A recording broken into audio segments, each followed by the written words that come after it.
সেটা তো বলছি, ট্রেকিং রুট, উঁচু নিচু, আর চারিদিকে সুপুরি গাছে ভরা, একদম জঙ্গলের মধ্যে দিয়ে রাস্তা, দারুণ লাগছে। তার সঙ্গে ওয়েদারটা খুব ভালো।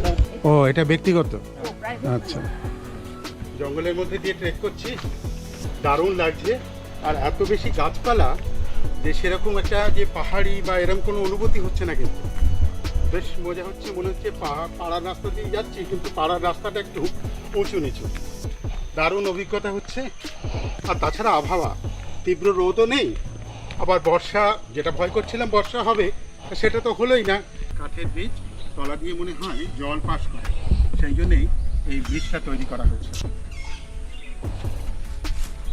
এই গাছটি হচ্ছে অর্জুন গাছ, এই সরি গর্জন গাছ, প্রায় 150 বছরের পুরনো। ওই তো গর্জন লেখাও রয়েছে। ভিলেজ এরিয়ায় শেষ হয়ে গেল। এখান থেকেই সরকারি